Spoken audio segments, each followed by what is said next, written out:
Hello, what's on the tray today? Well, it's several things, all to do with viewing a television set that was too small to view, really.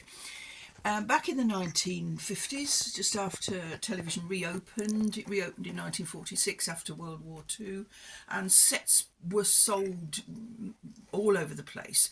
And in 1953, I think 150,000 sets were sold to watch the coronation. So that's when television really came into its own and into our home. And the sets would look something like this little thing here. This is the famous Bush Bakelite television set that was very, very popular, and it's such a lovely shape. It's so deco looking. I love this. I've got two of these, but this is my favourite one. This is the one that my husband bought me as a gift when we were first together. To watch this small screen, you had to either sit up very close to it or hope that you turn the lights out in the room so that you could see the screen. I remember that myself. In fact, I went next door but one to watch the coronation in 1953 on their set, which was not unlike this. To enlarge the screen, they invented this, which was the screen enlarger. Yeah, it's a magnifying glass, and you can see it's magnifying that. There's nothing to magnify on there, so I'll leave it on here. It's made by somebody called ClearX.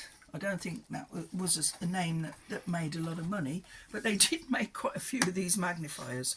Different shapes for different screens, and it actually fastened with straps onto your set and enlarged the screen, which is okay if you sat right in front, but if you sat to the side, you'd get a strange kind of thing happening with the image. So they weren't very good, really.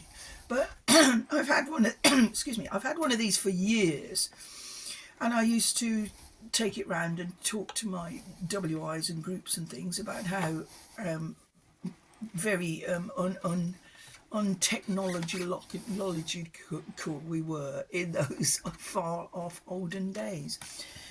Recently I got something that's even better, which is the colour television screen.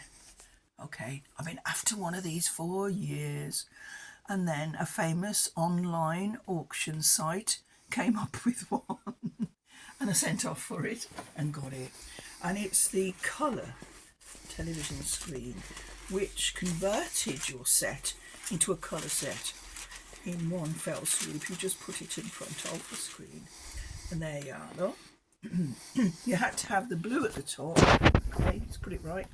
The blue at the top, the red or pink in the middle, and there's a bit of green at the bottom, which people remembered these when I used to talk about the WIs, but I never saw one, and I've never seen one for sale until this one, quite recently.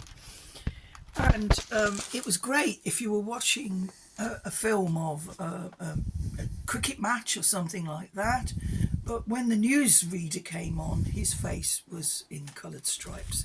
It was a bit odd. Not many of these were sold. I think a lot of them were kept put in the back of shops and forgotten about.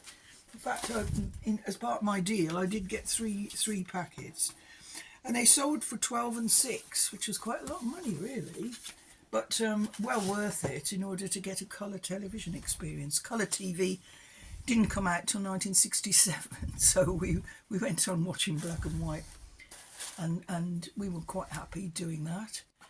Isn't it amazing how technology has come on in leaps and bounds? Incredible.